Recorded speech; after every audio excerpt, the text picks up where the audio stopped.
Las Vegas used to be the place where gamblers went without thinking twice. Now those same people are walking away and the Strip can't figure out why its crowds are thinning. The truth is simple: regular players found better places to gamble, better prices, and better treatment. Florida, Texas, Oklahoma, and other regions are now pulling in the people Vegas depended on. And the shocking part is that this shift didn't happen by accident. Something pushed millions of visitors away, and something else pulled them toward these new casino capitals. Once you understand what changed, you'll see why Vegas is losing its crown faster than anyone expected. Las Vegas built its name on giving everyday people a chance to escape their routine with bright lights, simple prices, and a sense of fair play. But those strengths have faded as the city leaned harder into strategies that pushed loyal visitors away. Regular gamblers once saved all year for a Vegas trip, expecting clear costs and good value. Yet over time, the excitement they counted on became overshadowed by a creeping sense that each visit demanded more money for fewer enjoyable moments. On squeezing revenue from every possible angle, turning once friendly prices into a maze of add-ons that made travelers feel like they were being charged for every step they took, whether they planned for it or not. Visitors first noticed small changes that seemed harmless, but the pattern became impossible to ignore, as each trip included new surprises that made the overall experience feel less welcoming and far more exhausting than what Vegas originally promised. A simple vacation that once felt carefree gradually turned into a financial puzzle full of unexpected charges, creating a slow shift in attitude among people who had always believed Vegas was worth every dollar they spent. The city kept piling new expenses onto basic parts of the trip, creating a steady rise in frustration among visitors who realized that the cost of enjoying themselves was being inflated in ways that felt unnecessary and unfair. Resort fees, once introduced quietly, became a symbol of everything gamblers began to resent, because these charges increased room costs without providing meaningful benefits, turning what looked like bargains into expensive commitments they never agreed to. Parking fees added another heavy hit, especially for travelers who remembered when parking was always free, and many felt this change represented a deeper shift in how Vegas viewed its customers and their importance. Even basic meals and drinks reached levels that shocked returning visitors, making them feel like the city cared more about draining wallets than creating the warm, energetic environment that used to define every trip. These extra costs built up across the entire visit, and eventually many travelers found themselves spending far more than planned while receiving far less enjoyment than they remembered, slowly eroding their loyalty. As frustration grew, people began sharing their experiences with friends and online communities, and those conversations spread quickly, creating a clear message that the Vegas many loved was changing in ways that didn't benefit the average person. Gamblers started comparing their trips to Vegas with their visits to regional casinos back home, and many realized that the local options offered clearer pricing, easier access, and a sense of fairness they no longer felt on the Strip. This comparison opened a new path for millions of players who wanted excitement without financial surprises, and local casinos saw an opportunity to welcome those visitors by offering exactly what Vegas seemed to have forgotten.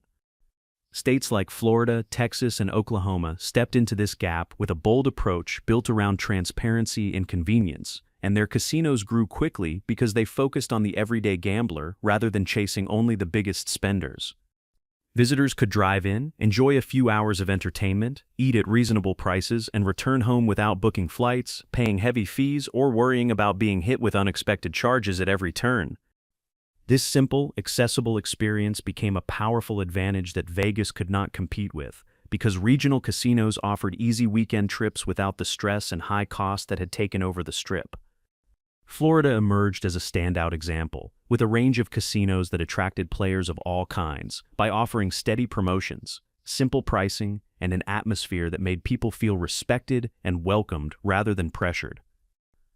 Non-tribal properties like Magic City, Pompano Park, Hialeah Park, and Casino Miami posted strong slot numbers, proving that people were choosing places where their money lasted longer and the overall experience felt more honest. Even with a high tax on slot revenues, Florida casinos continued to thrive, showing that fairness and accessibility mattered more to visitors than perfectly low prices or massive luxury towers towering over the skyline. Locals appreciated being able to enjoy a gambling trip without the stress of airfare, hotel bookings, or complicated budgets, and this convenience helped Florida build a loyal audience that kept returning again and again. The ability to make quick trips without the pressure of long travel plans created a habit for many players, reinforcing the idea that local casinos offered a better overall deal than traveling across the country to Las Vegas. As Florida grew stronger, Texas and Oklahoma began rising just as quickly, building massive tribal casinos that offered entertainment on a scale that surprised even analysts who once believed Vegas would never face true competition. Tribal casinos across Oklahoma expanded at an incredible pace, adding new floors, restaurants, and attractions while keeping their focus on fair pricing and consistent service that appealed directly to everyday visitors. Some of these properties generated revenue that matched or exceeded major strip resorts, creating a shocking shift in power that many people outside the industry never realized was happening behind the scenes. Oklahoma alone built more than 100 gaming locations, giving millions of people easy access to entertainment without needing to travel far, and these casinos used their earnings to support schools, health services, and infrastructure, strengthening their communities.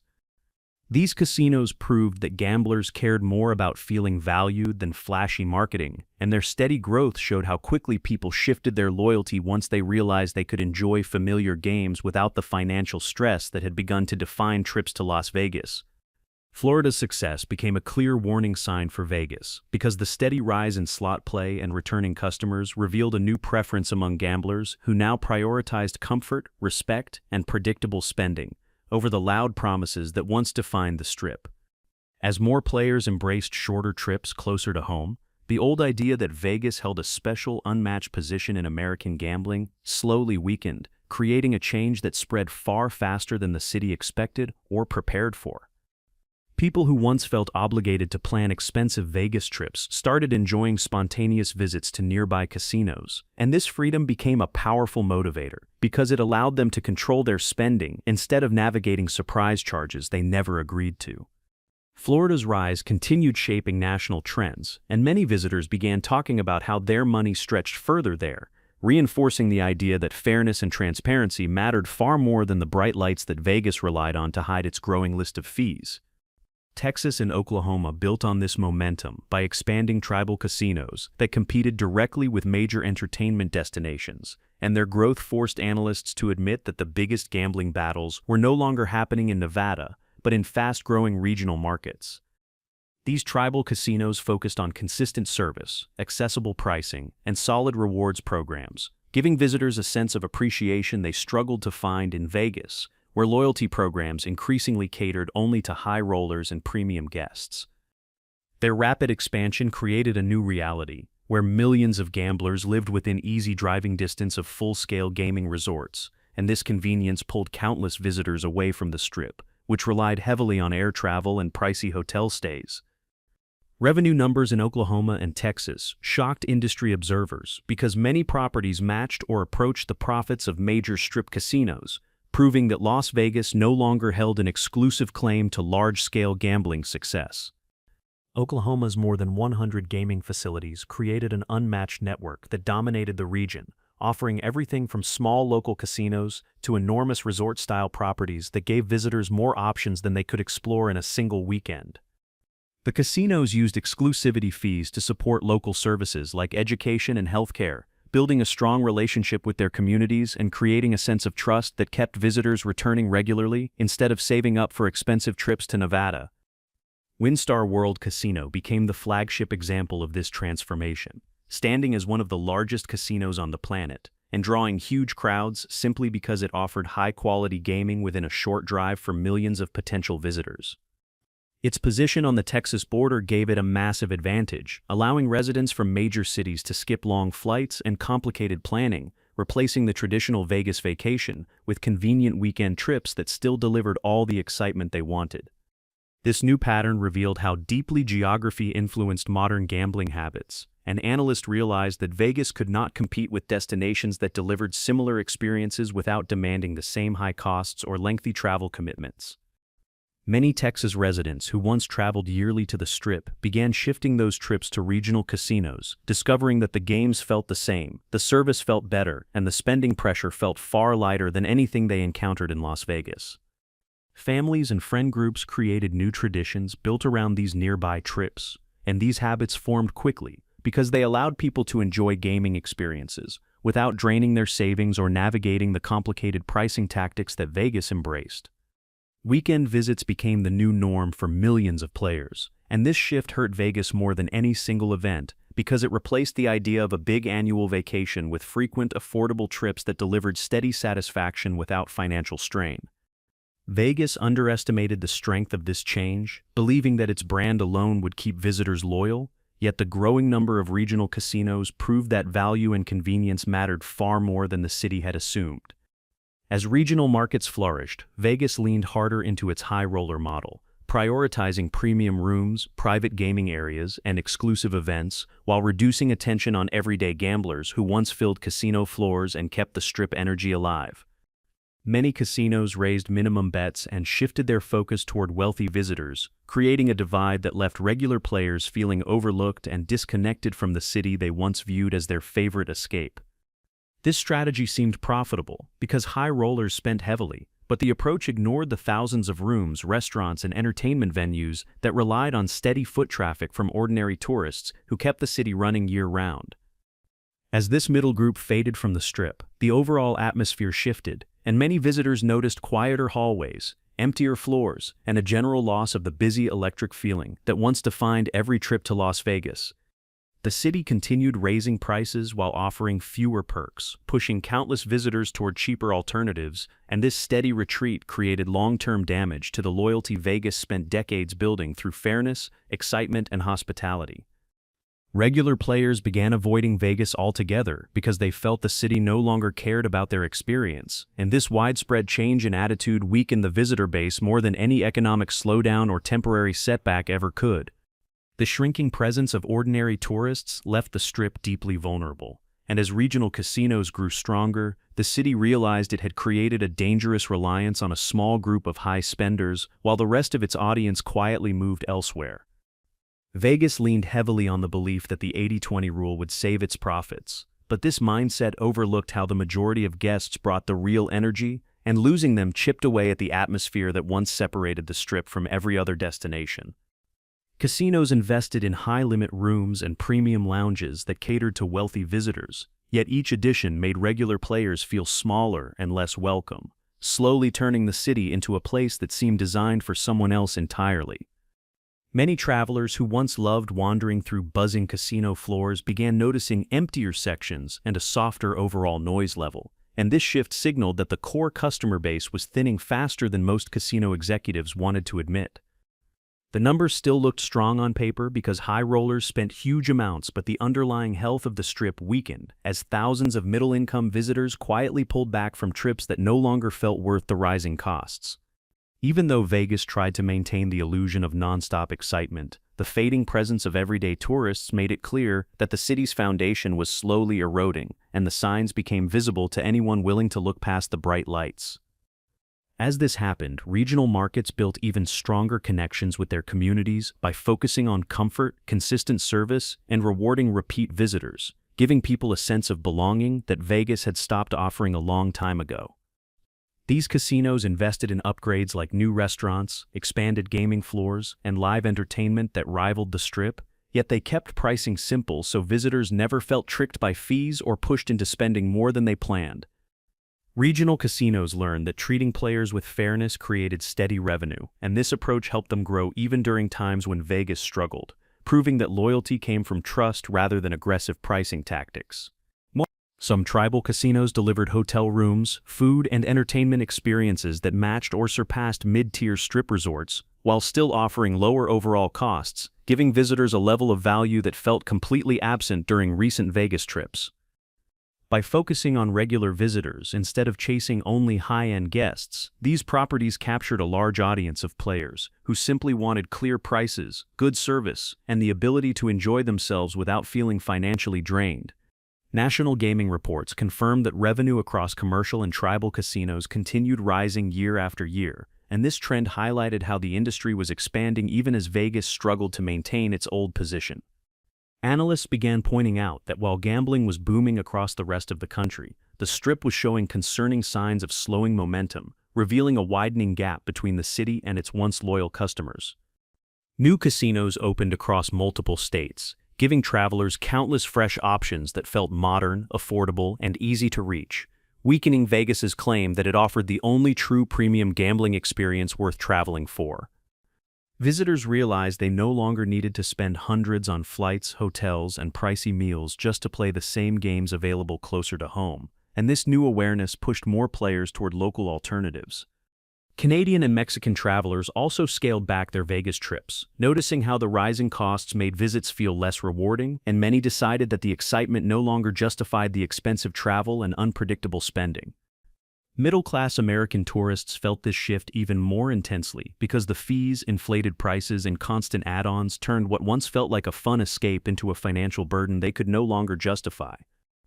The drop in consistent middle-income visitors created a major risk for the Strip, because these travelers formed the backbone of the city's hotels, restaurants, shows, and gaming floors, supporting the entire system through steady participation. As their presence weakened, Vegas began noticing slower foot traffic and smaller crowds, and this decline revealed how much the city relied on volume rather than just a handful of high-spending guests. Meanwhile, new casinos across the country sharpened their offerings with competitive food options, clean hotel rooms, and modern gaming spaces, providing experiences that appealed to younger players who never formed emotional ties to Las Vegas. These younger visitors saw gambling as an activity rather than a pilgrimage, so they gravitated toward places that made the process simple and affordable, reinforcing the idea that Vegas no longer held a unique advantage for new generations. Experts highlighted that Vegas had unintentionally trained other states to compete by showcasing how profitable casinos could be, and once the industry spread, the city found itself surrounded by rivals that understood exactly how to attract their customers. By allowing other states to study its formula for decades, Vegas created a landscape where nearly every major region could build casinos that felt familiar and offered the same games without the exhausting travel or inflated costs. These new markets matured quickly, building loyal audiences by focusing on fairness and quality rather than constant upselling, and this strategy gave them steady growth that Vegas struggled to replicate during the same period. While regional casinos expanded, Vegas remained focused on maximizing short-term profits, and this decision widened the gap between what visitors wanted and what the Strip delivered, further accelerating the shift in gambling habits.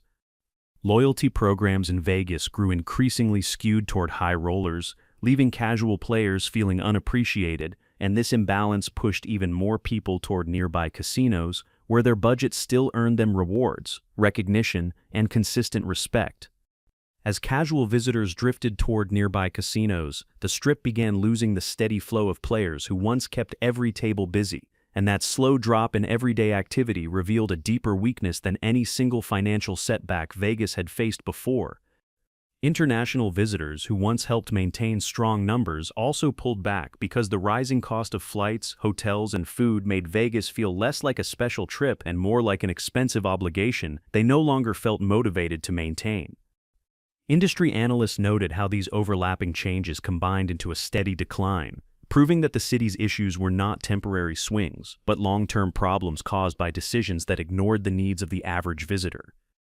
This shift became more visible as hotel occupancy flattened, casino floors felt quieter, and once crowded attractions saw smaller groups, revealing how far the city had drifted from the energy that once defined every corner of the Strip. Many visitors felt frustrated by the growing list of hidden charges, and this frustration often followed them home, where they warned friends and family that the Vegas they remembered no longer felt worth the money it demanded. The city unintentionally encouraged other states to build casinos by proving the model could succeed anywhere, and once these new markets appeared, Vegas discovered that its hold on gamblers weakened faster than even experts predicted. Casinos across the country used the same designs, games, and amenities that made Vegas famous, but they paired them with simpler pricing and stronger loyalty programs, giving visitors a modern version of the experience, without the costly complications. As states refined their gambling industries, many players built lasting routines around local casinos, replacing the old cycle of saving for Vegas with regular visits that delivered steady enjoyment without exhausting their budgets. These habits created long-term loyalty that Vegas struggled to break, and the convenience of short drives made the idea of flying across the country to face unpredictable costs feel unnecessary to millions of gamblers.